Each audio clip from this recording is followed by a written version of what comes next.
যে জায়গায় বসেছেন ওটা পরীক্ষিত মহারাজের জায়গা। ভাগবত আশ্রয় যারা করেছেন, ভাগবত পড়েন যারা বা শুনেন যারা, ওই জায়গাটা কোনো সাধারণ জায়গা নয়, ওই জায়গাটা হচ্ছে পরীক্ষিত মহারাজের জায়গা।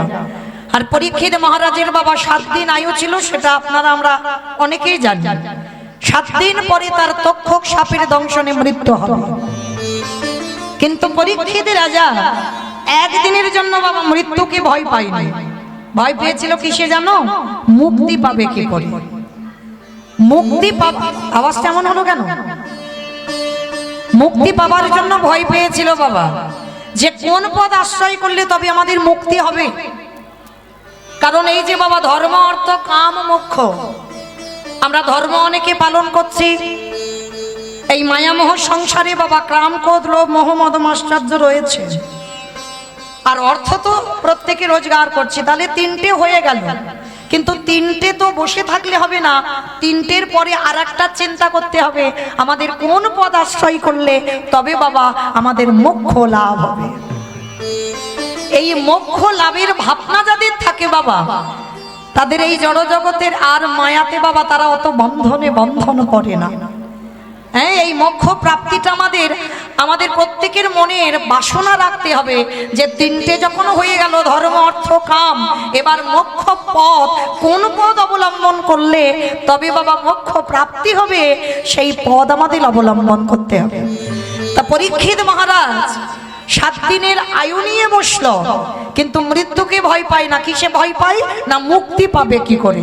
আর মুক্তি পাবার জন্য একজনের চরণ আশ্রয় করেছিলেন, যিনি ছিলেন আকুমার ব্রহ্মচারী প্রভুপাদ শ্রীল শুকদেব গোস্বামী পাদ। এই শুকদেব গোস্বামীর চরণ আশ্রয় করে বলেছিলেন, এই গুরুদেব আপনি বলে দেন মুক্তি পাবো কি করে। তখন শুকদেব গোস্বামী বলেছিলেন, পরীক্ষিত, প্রতিটা জীবের মুক্তি পেতে গেলে একটাই পদ অবলম্বন করতে হবে, যেটা হলো হরি কথা কৃষ্ণ কথা শ্রবণ করতে হবে। তাহলে ভালো করে বোঝেন মা, একবারও কিন্তু বলেনি যে হরিনাম গাইতে হবে, একবারও বললো কি? কারণ নববিধা ভক্তিতে যারা এখানে শাস্ত্রজ্ঞানী, যারা তত্ত্বজ্ঞানী বসেছেন, যারা কিছু কিছু গ্রন্থ পাঠ করেন, গ্রন্থে বাবা নববিধা ভক্তিতে প্রথমেই বললেন শ্রবণ, মানে আগে শ্রবণ করো, বলার কথা কিন্তু বলছে না। তাহলে শ্রবণ করলে মুক্তি হবে। আর পরীক্ষিত মহারাজ ওই 7 দিনের আয়ু নিয়ে ওই শুকদেব গোস্বামীর চরণের তলে বসলেন। আর 7 দিন শুকদেব গোস্বামী শ্রবণ করিয়েছিলেন পরীক্ষিত রাজাকে, যে ভগবানের যত যত লীলা, সমস্ত লীলা পরীক্ষিত মহারাজ ওই আকুমার ব্রহ্মচারী প্রভুপাদ শ্রীল শুকদেব গোস্বামী পাতের কাছ থেকে শুনলেন। তাহলে মা আমরা কি বুঝলাম? মুক্তি পেতে গেলে, মোক্ষ প্রাপ্তি পেতে গেলে হরি কথা কৃষ্ণ কথা শ্রবণ করতে হবে, আর শ্রবণ করলেই আমাদের মুক্তির পথ। যদি বলেন মা, আপনারা প্রশ্ন করতেই পারেন, মৌমিতা ও সব কীর্তনিয়ারা বলে যায় হরি ভজন করো, হরি সাধনা করো, হরি ছাড়া গতি নাই। আচ্ছা মা, আপনারা ভালো করে বিচার করে বলেন তো, হরি নাম ছাড়া গতি আছে? যে যত বড় ধনী হও না কেন, যার যত টাকা থাকুক না কেন, যার যত অর্থ থাকুক না কেন, মনে রাখতে হবে মা, শেষের দিনে তোমার আপন কেউ নয়। যাদের আগলে বসে আছো না, যাদের বুকে আঁকলে রেখে তুমি কৃষ্ণ ভজন করতে পারছো না, সকাল থেকে আর সন্ধ্যে যতক্ষণ না তুমি বিছানায় ঘুমাচ্ছ, ততদিন মা আমার যাচ্ছে না। 24 ঘন্টার মধ্যে যতক্ষণ তুমি জেগে থাকবে শুধু আমার, ছেলে আমারে, মেয়ে আমারে, জায়গায় আমারে, জমি আমারে, বিষয় আমারে, বৈভব আমার,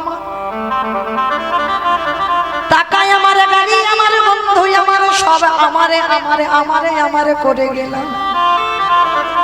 কিন্তু মনে রেখো ভাই, যতই আমারে আমারে করো না কেন, বাঁশি যদি বেজে যায় পড়ে থাকবে সরকারি খামার। এসেছো একা, তোমাকে যেতে হবে একা। শেষের দিনে বাবা সবাইকে তো এই জায়গাতে আসতে হবে। কি গো, এটা তো শ্মশানের মাটিতে কীর্তন হচ্ছে না, সবাইকে এই জায়গাতে আসতে হবে।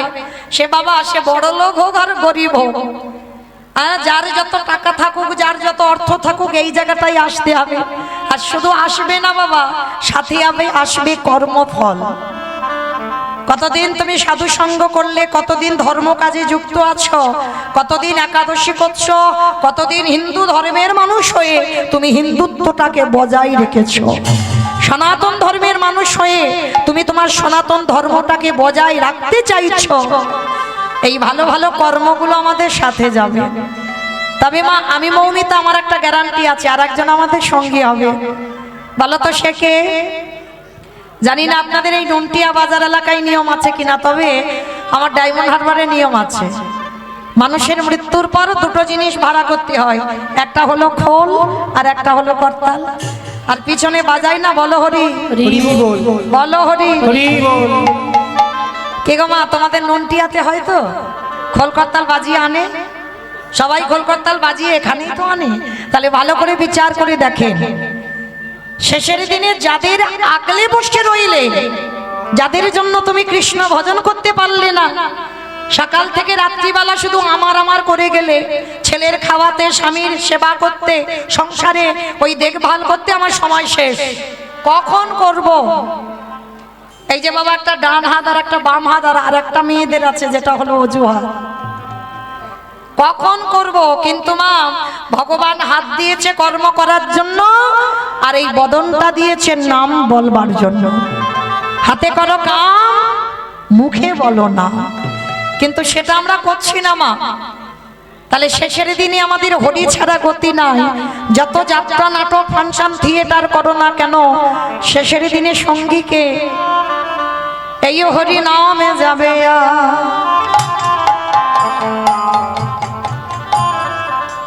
আমাদের পচা দেখো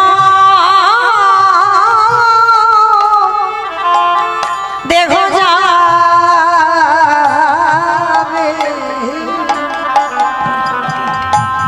যেদিন তুমি বাবা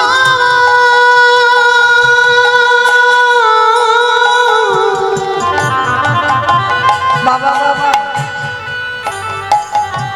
যেদিন তুমি ভাবা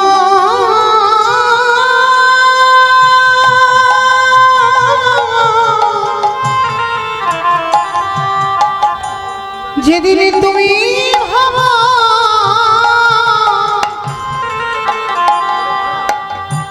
ওই ভাব পারে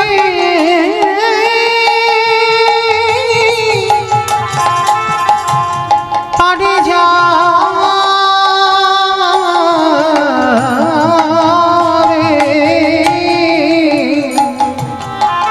সেই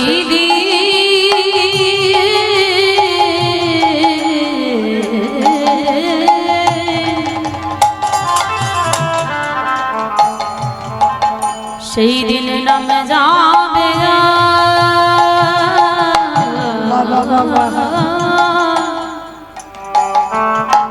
এই পচা দেহ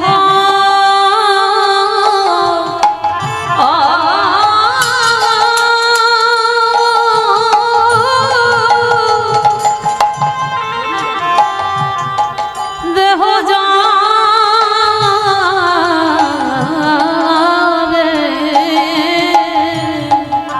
সেদিন আমাদের সঙ্গের সাথী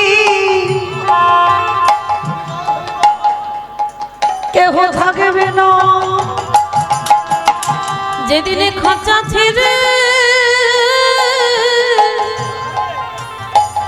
এই প্রাণে পাখি চলে যাবে, সবাই যতই করো সব আমার সেদিন আমার বলতে কেউ রবে না গো। এলাম খালি হাতে, যাব খালি হাতে, আমাদের সঙ্গীর সাথে কেউ রবে না। আমাদের কারোর কৃষ্ণ ভজন হলো না ভয়, কৃষ্ণ বলে বলে এইভাবে সবাই আমরা মায়ার মাধন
পচা দেহ যাবে।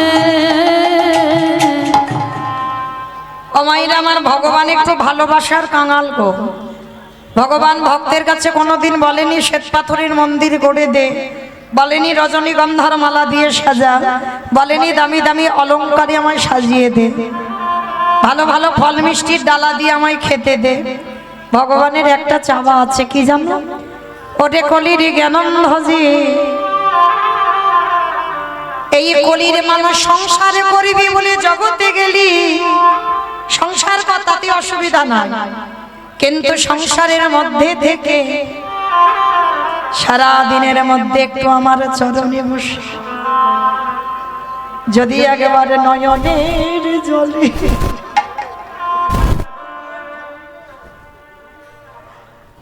যদি কাঁদা প্রাণে বলতে পারে,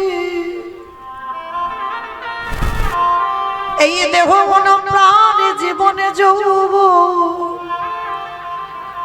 আমি সব তোমার চরণে দিলাম বলে, যদি ডাকার মতো কেউ ডাকিতে পারে, আমার ভগবান পৃথিবীর যেখানে থাকুক না কেন, সে যে ভক্তের ডাকে ছুটে আসে। যে জনে ডাকরে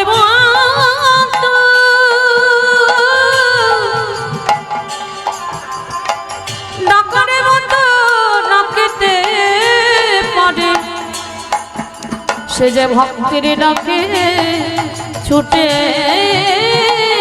আসে। আস্তে তাহলে ডাকার মতো যদি ডাকা যায়, ভালোবাসার মতো যদি বাসা যায়, ভগবান পৃথিবীর যেখানে থাকুক না কেন মা থাকতে পারবে না। ভগবান পাগলের মতো ভক্তের দুয়ারে ছুটে আসে, কিন্তু আমরা তো ভালোবাসতে পারিনি গো, আমরা তো ডাকার মতো ডাকতে পারিনি, তাই তো ভগবান আসে না। কিন্তু ডাকার মতো ডাকলে ভগবান ঠিক ছুটে আসে। এই কথা বলতে গিয়ে মা মনে পড়ে গেল জানো, এই যে আমরা তো সংসারী মায়েরা, সংসারে থেকেও গোবিন্দ ভজন করা যায়, সংসারে থেকেও ভজন সাধন হয়। শুধু যে ছেলে পুলে মানুষ করবো আর স্বামী সেবা করবো আর রান্না বান্না সংসারের বাসন কোসন মাজা না, কি করে ভজন করবি? এই যে কথাটা বলবো মা মন প্রাণ দিয়ে শ্রবণ করবে, কেমন? এক জনমদুখী নারী ছিল মাজার, যে মেয়েটার নাম ছিল সপ্তুমা।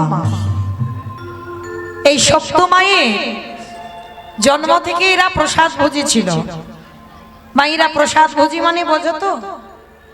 প্রসাদ ভোজি মানে ভগবানকে দিয়েই সেটুকুই পায়, মানে যে যতটুকু সেবা করে সবটাই ভগবানকে দিয়ে পায়, তাদেরকে প্রসাদ ভোজি বলে। আর যদি বা অন্য কিছু পায় তো তুলসী দিয়ে পেতে হবে, মানে সেটাও গোবিন্দকে নিবেদন করে পেতে হয়। তা ছোটবেলা থেকে সপ্তুমা মাতৃগর্ভে থাকাকালীন সেখানেও প্রসাদ সেবা করেছে। মাতৃগর্ভ থেকে বাইর হয়ে বাবা মা পরিবারের সবাই প্রসাদ পায়। ছোটবেলা থেকে প্রসাদ ভোজি, আর ওই গীতা পাঠ ভাগবত পাঠ সর্বদাই সপ্তুমার এটা বোধগম ছিল যে গীতা পাঠ করতে হবে, ভাগবত পাঠ করতে হবে। বাবা মা প্রতিনিয়ত মেয়েটাকে শিখিয়েছে। সেই মেয়ে যখন বড় হয়ে গেল, চিরজীবন তো বাবা মা রাখতে পারে না গো, মেয়েটাকে বিয়ে দিতে হবে। তো দেখাশোনা করা হলো, আর সেই দেখাশোনা করে মেয়েটার এমন ঘরে একটা বিয়ে দেওয়া হলো যে পরিবারটা ছিল বাবা একেবারে নাস্তিক পরিবার। মানে প্রসাদ ভোজি তো দূরের কথা, বাড়িতে কোনোদিন নিরামিষ আহার হয় না, ভগবানের নাম ভজন হয় না, একটা মন্দিরও নাই। দেখবেন অনেক অনেক বাড়িতে বাবা বড় বড় বিল্ডিং তৈরি করেছে, কিন্তু একটা মন্দির তৈরি হয় কোথায়? জানালা নয় ওই তাক র‍্যাক করা আছে, র‍্যাকের উপরে নয় যে ঘরে তারা থাকে সেই ঘরে ভগবান রাখা, বা হয়তো সিঁড়ির তলাতে একটা ছোট্ট করে ঘর করা, সেখানে গোবিন্দ আছে। কিন্তু পাথর সেটিং করা বড় বড় বিল্ডিং তৈরি করেছে, কিন্তু একটা ঠাকুর ঘর হয়। কিন্তু বাবা এগুলো চেতনা, যে তোমার এত সুন্দর হাত দিল, পা দিল, যে তোমার এত সুন্দর দুটো কর্ণ দিল, চক্ষু দিল, বদনে দিল, এই 10 ইন্দ্রিয়ের দেহ দিল, তুমি গর্ভে থেকে কথা দিয়ে এলে যেই মাতৃ জঠরের যন্ত্রণা সইতে পারি না, দয়াময় একবার পৃথিবীতে নিয়ে চলো, কথা দিলাম আমি কৃষ্ণ দাস হব। আর জগতে এসে কি হলো মা, ওইটা উল্টে গেল, মায়ার দাস। প্রথমে মার কোলে বসলাম, এবার মার কোলে বসে বাবা পেলাম, দাদা পেলাম, দিদি পেলাম, কাকা কাকিমা, আত্মীয় পরিজন, বন্ধু বান্ধব একে একে কাছে পাচ্ছি, আর সেই ফেলে আসার কথা, প্রতিজ্ঞার কথা আমরা সবাই ভুলে যাচ্ছি। এই দশা আমাদের গো। কিন্তু শক্তুমা দেখাশোনা করে যে বাড়িতে বিয়ে দেওয়া হলো মা, পরিবারটা একেবারেই ভালো নয়। মানে ভগবান বিশ্বাস করে না, বিশ্বাস তো দূরের কথা, সে বাড়িতে ভগবানের নাম ভজনই হয় না, সাত সন্ধে এসব কিছু হয় না, কোনোদিন নিরামিষ আহার হয় না। কিন্তু শক্তুমা এমনই একটা নারী ছিল, একটা দিনের জন্য বাপের বাড়িতে কোনোদিন কৈফিয়ত চাইনি যে তুমি কেন আমার এমন ঘরে বিয়ে দিলে। একটা দিনের জন্য প্রতিবাদ করে মার কাছে কাঁদেনি। শক্তুমার একটাই বিশ্বাস ছিল, দয়াময় সত্যি যদি তোমায় ভালোবেসে থাকি, সত্যি যদি তোমার ভজন করে থাকি, তুমি এই পরিবারটাকে কৃষ্ণ ভক্তের পরিবার করো। যে মেয়েটা গীতা ভাগবত পাঠ শুনতে অভ্যস্ত, আজকের কতদিন হয়ে গেল গীতা ভাগবত পাঠ কিছু শুনে না, তা হঠাৎ মা সকালবেলা এঁঠো বাসনগুলো নিয়ে কলের ধারে মাজতে বসেছে, আর হঠাৎ দেখে না কতগুলো বৈষ্ণব ঠাকুর রাস্তা দিয়ে বলে বলে যাচ্ছে যে এক সপ্তাহ এই পাশের গ্রামে ভাগবত পাঠ হবে। তো শক্তুমা মনে মনে চিন্তা করছে আজকের আমার শাশুড়ি মাকে বলবো, অনেক দিন হয়ে গেল আমি কোথাও ভাগবত পাঠ শুনতে যাইনি, হরিনাম শুনতে যাইনি, শাশুড়ি মাকে বলবো যেন আমার অনুমতি দেয়, আমি পাশের গ্রামে একটু একদিন ভাগবত শুনতে যাব। মনে মনে করে রেখেছে সকালবেলা। তা বাসনগুলো মেজে শাশুড়ি মার কাছে এসে গলদেশে কাপড়টা দিয়ে বলছে, মা আমা একটা কথা বলবো। কি কথা রে মা? আমা ওই পাশের গ্রামে ভাগবত হচ্ছে, আমার একটু অনুমতি দাও না, আমি একটু ভাগবত শুনতে যাব। যখনই ওই শক্তুমার বলা, ও মায়েরা ও তো শাশুড়ি নয়, শ্বাস উড়িয়ে দেয়। সবাই শাশুড়ি হয় না, কেউ কেউ আছে বাবা তাদের কথাই বাবা একটা কথা যদি বলেছো শ্বাস উড়ে যাবে। তো শাশুড়িটা তেমনই ছিল, যেই না বৌমা বলেছে আমি ভাগবত শুনতে যাব, শাশুড়ি বলে বললেন তবে রে আমার ঘরের বউ হয়ে তুই কিনা ওই বাইরে পরপুরুষদের সঙ্গে বসে তুই ভাগবত শুনবি? দেখাচ্ছি মজা তোর দ্বারা, এক্ষুনি আমার ছেলেকে বলছি। আর যেই না ছেলেকে বলল, সঙ্গে সঙ্গে ওই বেতের বাড়িটা দিয়ে শত্রুমাকে বেত্রাঘাত, দূর হয়ে যা, বেরিয়ে যা। গিরিধর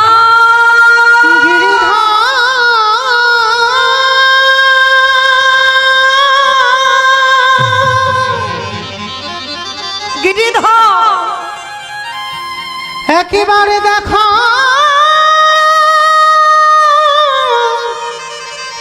দেখা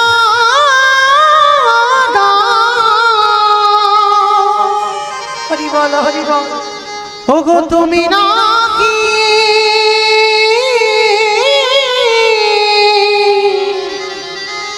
ভক্তি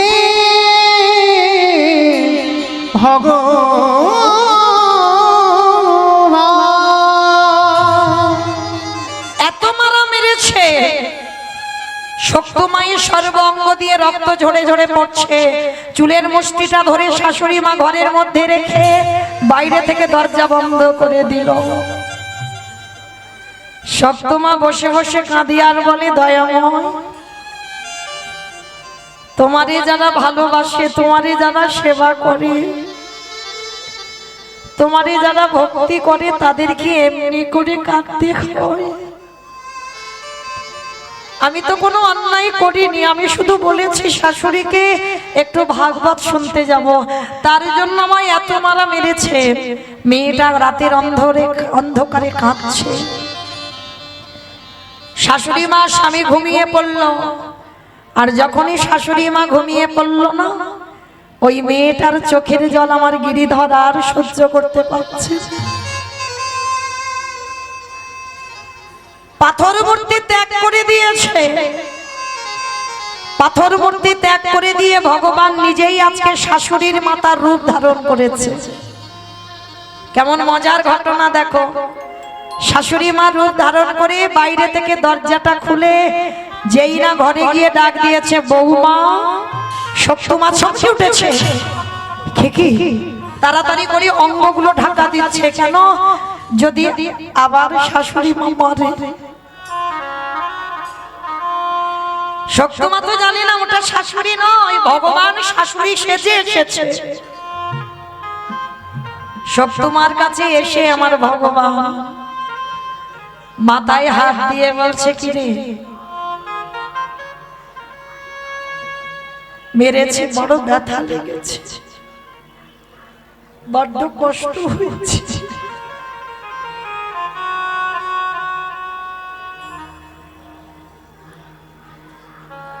পরশমণির পরশে যেমন লোহা সোনা হয়, আমার গোবিন্দ পরশে জগতে কি না জানি কি না হয়। একবার যদি আমার গোবিন্দ কেউ পরশ করে, তার হৃদয়টা সোনার থেকে আরো মূল্যবান হয়ে যায়। যেই না পরশ করেছে যেন নিমিষে বাবা সব জ্বালা জুড়িয়ে গেল। সঙ্গে সঙ্গে আমার ভগবান শাশুড়ি হয়ে মাথায় হাত দিয়ে বলছে, বৌমা একটা কাজ করো, তোমার শাশুড়ি হরি বল, আমার ছেলে ঘুমাচ্ছে, এই রাতের অন্ধকারে আমি দরজা খুলে দিচ্ছি, তুমি চলে যাও, একটু ভাগবত শুনে সকাল সকাল চলে আসবে। মা তুমি আমার অনুমতি দিচ্ছ? দিচ্ছি তো, যাও। তবে শোনো বৌমা, আসবার সময় আমার জন্য একটু প্রসাদী নিয়ে আসবে। তা যেই না শক্তমা অনুমতি পেয়েছে, আমার ভগবান শাশুড়ি হয়ে নিজে দরজাটা খুলে দিল। আর যখনই দরজাটা খুলে দিল, আমার শক্তমা পাগলিনীর মতো ছুটতে ছুটতে ভাগবত আসরে গেছে। সারা রাত ভাগবত শ্রবণ করছে মনের আনন্দে। ছোটবেলা থেকে যেটা অভ্যাস, কতদিন ভাগবত শোনেনি, মনের আনন্দে ভগবানের নামে নয়নের জলে বুক ভাসিয়ে ভাগবত শুনেছে। এদিকে সকাল হয়ে গেছে, শাশুড়ি স্বামীর ঘুম ভেঙে গেছে। শাশুড়ি উঠে দেখছে বাবা বৌমার ঘর দরজা খোলা, বাইরের দরজা খোলা। একই তার মানে এমন পাপিষ্ঠা নারী এই রাতের অন্ধকারে আমরা বলা সত্ত্বেও আমাদের অনুমতি না নিয়ে চলে গেল। আসুক আজকের আমি দেখবো ও কি করে আমার হাত থেকে রক্ষা পায়। কথা বলতে বলতে বাবা এদিকে শক্তমা প্রসাদীটা নিয়ে ছুটতে ছুটতে আসছে। মা মা মা, যেই না মা বলে দাঁড়িয়েছে শাশুড়ি মা, হাতে নিয়ে দাঁড়িয়ে আছে বেতের বাড়ি। ওরে পাপিষ্ঠা নারী, ওরে দুচারিণী নারী, তোর এত বড় স্পর্ধা, তুই কিনা আজকের আমার অনুমতি না নিয়ে, আমার ছেলের অনুমতি না নিয়ে তুই কিনা ভাগবত শুনতে গেলি। চমকে উঠেছে শক্তমা। মা তুমি তোমার নিজে আমার ঘরে গেলে, তুমি নিজেই তো আমার অনুমতি দিলে, আমি তো যেতে চাইনি। তুমি তো নিজেই বললে, যাও বৌমা তুমি ওই প্রসাদী নিয়ে আসবে আমার জন্য, আর একটু ভাগবত শুনে এসো। বিশ্বাস করো মা, আমি মিথ্যা বলছি না। তবে রে এত বড় মিথ্যা কথা, যেই না ছেলেকে ডাকলো, ওই মা ছেলে দুজনে মিলে আবারও সকালবেলা বেত্রাঘাত, দূর হয়ে যা, বেরিয়ে যা, দূর হয়ে যা গিরিধর।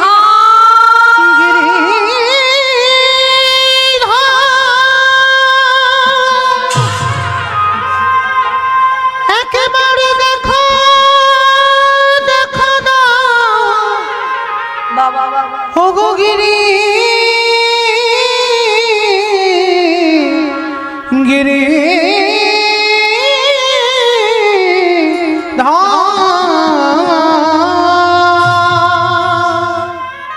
যেই না বলেছে গিরিধর, ভগবানের হৃদয়টা কেঁপে উঠছে। আবারও সকালবেলা এত মারা মারলো, চুলের মুষ্টি ধরে বলল, এই বে, এঁঠো বাসন পড়ে রয়েছে, বাসি কাপড় পরে রয়েছে, ঘর বাড়ি এখনো মোছা হয় না, কে করবে এই কর্মগুলো? আমার ভগবান মনে মনে ভাবছে, বাবা বাবা, মেয়েটা সারা রাত জেগে আমার কৃষ্ণ নাম হরি নাম শুনে এসেছে, আর তার জন্য যদি আমি এতটুকু না করি, আমার ভগবান নামে কলঙ্ক রটে যাবে। এইবারে ভগবান আমার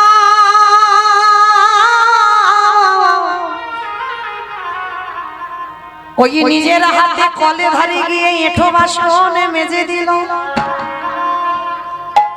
ভগবান নিজে বাসি কাপড়ে জামা কেচে মেলে দিল। আমারে ভগবানে ওই বাসি ঘরে বাড়ি পরিষ্কার করে দিল। সে যে ভক্তের লাগি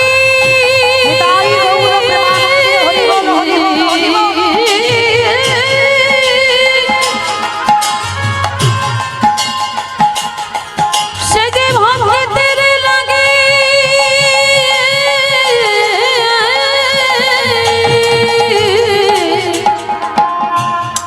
সব করিতে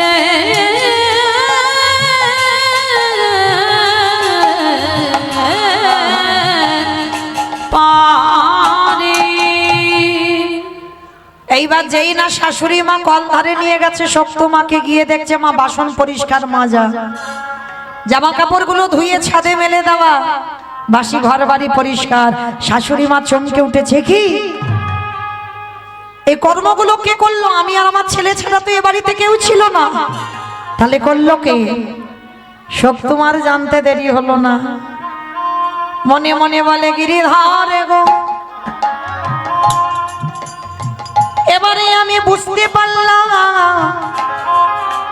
তুমি রাতের অন্ধকারে আমার শাশুড়ি মার রূপ ধারণ করে তুমি আমার অনুমতি দিয়েছো ভাগবত শুনতে যেতে, আর যাতে আমায় মারবে বকবে তার জন্য তুমি নিজের হাতে কর্মগুলো করে দিয়েছো।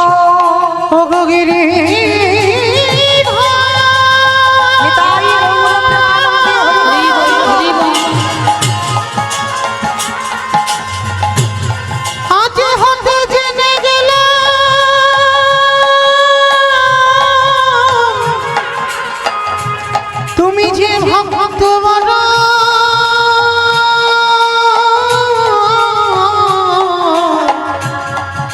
বড় ভালো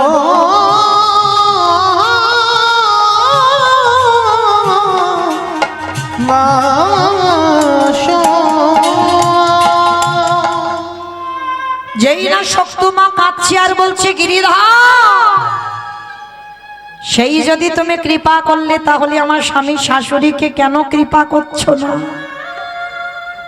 তুমি যদি আমার জন্য এই কর্মগুলো করতে পারলে, তাহলে এই পরিবারটাকে তুমি কেন করতে পারছো না? কৃষ্ণ ভক্তের পরিবার, তুমি যদি সত্যি ভগবান খাও, একবার আমার শাশুড়ি আমার স্বামীকে দর্শন দিয়ে দেখাও। যেই না আজকের শক্তমা দাঁড়ায় কাঁদেল, আরে কি আমার গিরিধরে মন্দিরে পাশে ধরে থাকতে পারে?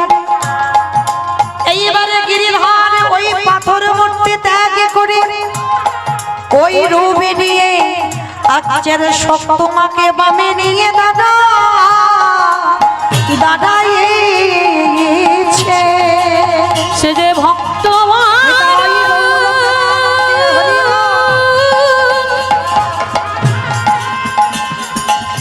সে যে ভক্ত বড়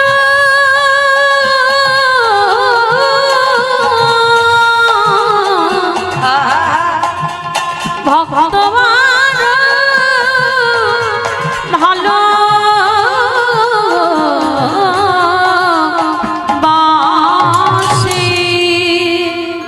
ঠিকই রাধারানীর পাশে যেমন আমার গোবিন্দ দাঁড়াইছে, যেমন মীরাবাইয়ের পাশে আমার গোবিন্দ দাঁড়িয়েছে।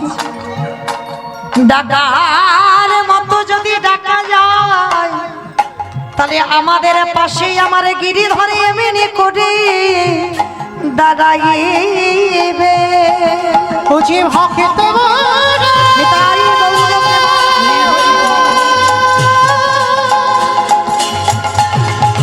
বড় ভালোবাসি, তাই তো যুগে যুগে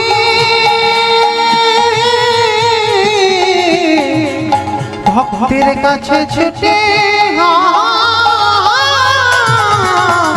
আসি। সাক্ষাতে শাশুড়ি মা স্বামী দর্শন করলো, সপ্তমার পাশে আমার ভগবান দাঁড়িয়ে আছে। আছাড় খেয়ে পড়ল বৌমার চরণে। শাশুড়ি মা বৌমার চরণ দুটো ধরে বলল, মা জীবনে বড় অপরাধ করেছি, তোর চরণের দাস বলে তুই আমায় ক্ষমা করে দিস। আজকের পর থেকেই কথা দিলাম, শুধু তুই একা নয়, আমি আমার ছেলে তুই একসঙ্গে বসে আমরা গোবিন্দ সেবা গোবিন্দ ভজন করব। নিতাই গৌর প্রেমানন্দে হরি বল। হরি বল হরি বল। তাহলে মায়েরা আপনারা এইটুকু শুনে কি বুঝলেন? সংসার সুখের হয় রমণীর গুণে, তাই তো?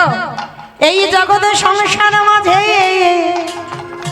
যদি একটা নারী থেকে শক্তি হয়ে দাঁড়ায়, সেইবারে পরিবারটাকে কৃষ্ণ ভক্তের পরিবার করতে, সেই নারী পারে ওই প্রত্যেকে কৃষ্ণ চরণে ঠেলে দিতে। ওই কৃষ্ণ চরণে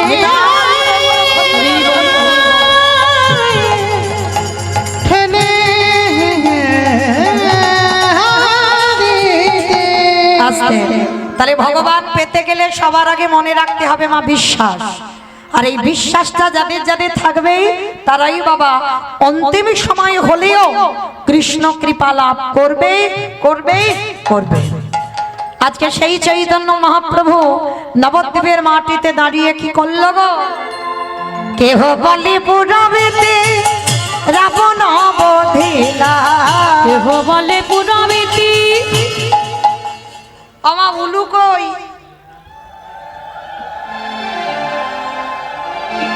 কারণ প্রতি বছর বছর রিহার্সাল দেওয়া হয়, তাহলে মনে নিশ্চয়ই আছে। কই একটু উলুধ্বনি শঙ্খধ্বনি দেখি জোর করে। কেহ বলে পুরবেতে রাবণ বধিলা, কেহ বলে পুরবেতে আমার গোনারি গোনা গোনা গোনা গোনারি।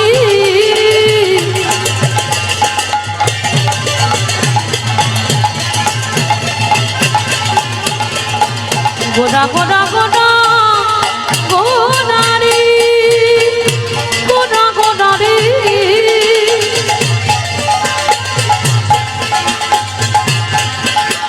ওই নদিয়ার চাঁদ গোরা আমার আমার প্রাণে গোরা।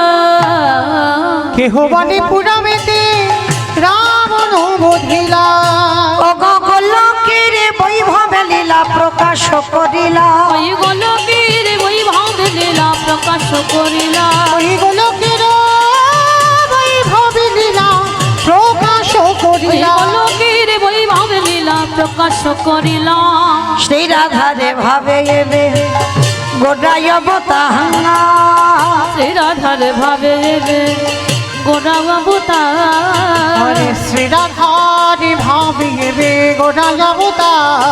ওই শ্রী রাধার ভাবে গোরা বাবুতা। হরে কৃষ্ণ নামে গৌর করিলা প্রচার, ওই হরে কৃষ্ণ নামে গৌর করিলা প্রচার। ওই হরে কৃষ্ণ নামে গৌর হরিলা প্রচার। এইবারে লীলা প্রকাশ হলো, এইবারে লীলা প্রকাশ হলো। এইবারে লীলা প্রকাশ হলো, এইবারে লীলা প্রকাশ হলো। গোলকের বৈভবে লীলা প্রকাশ করিলা। এই গোলকের বৈভবে লীলা প্রকাশ করিলা। বাসুদেব ঘোষ কহে করি জোড়হা, করি জোড়হা। ওগো যে গো সেই কৃষ্ণ সেই তো জগন্নাথ সেই তো জগন্নাথ আহা বাসুদেব ঘোষে কহে এইবার লীলা প্রকাশে হলো বাসুদেব বাসুদেব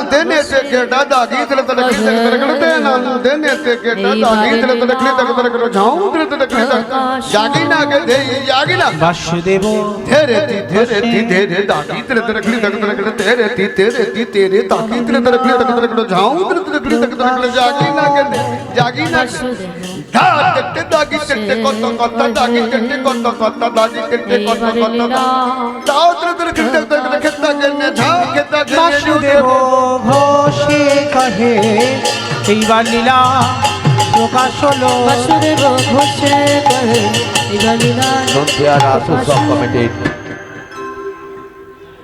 নুনঠিয়া রাস উৎসব কমিটির পরিচালনায় 15তম বর্ষের যে রাস উৎসব চলছে, রাস উৎসব কমিটির যিনি সম্পাদক তপন কুমার মাঝি বরণ করে নিচ্ছে পুষ্পস্তবক দিয়ে। আজকে যার গান আপনারা শুনছেন, মৌমিতা ঘোষ এবং তার সম্প্রদায় বরণ করে নিচ্ছে আমাদের নুনঠিয়া রাস উৎসব কমিটির সম্পাদক, পুষ্পস্তবক দিয়ে বরণ করে নিচ্ছে আজকে যার গান আপনারা শুনছেন। ভীষণ ভালো লাগছে। তপন কুমার মাঝি আমাদের রাস উৎসব, জোরসে হাততালি, উৎসব রাস উৎসব কমিটির সম্পাদক তপন কুমার মাঝি বরণ করে নিল। আমরা রাস উৎসব কমিটির সমস্ত সদস্যদের সাথে সাথে সমস্ত ভক্তপ্রেমী মানুষকে আমরা রাস উৎসব কমিটির পক্ষ থেকে অভিনন্দন জানাই, কৃতজ্ঞতা জানাই, ভালোবাসা জানাই। আপনারা এত সুন্দর ধৈর্য ধরে বসে ভগবানের নাম শুনছেন, আমরা রাস উৎসব কমিটির পক্ষ থেকে সকলকে ধন্যবাদ এবং অভিনন্দন জানাই।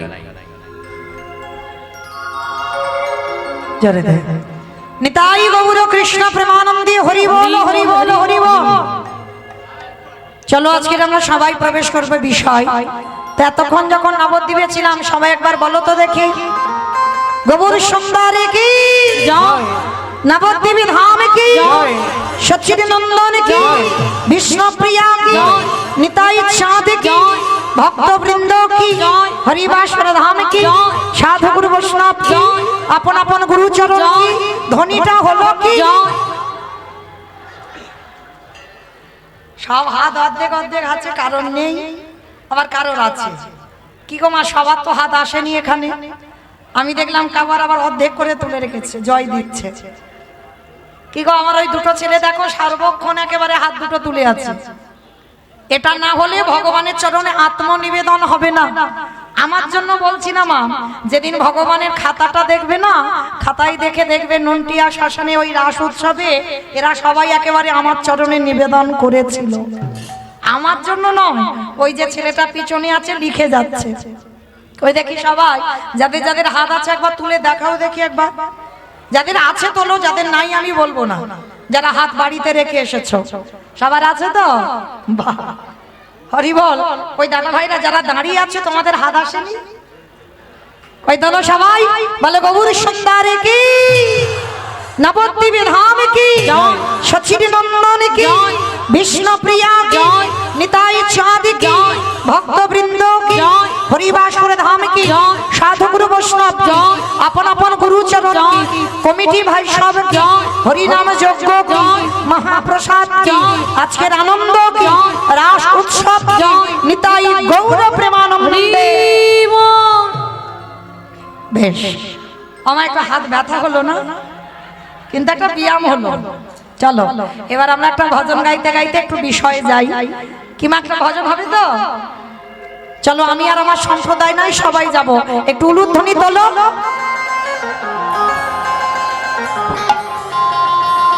ও রাধে মেরো স্বামী मैं हूँ राधे तेरो दास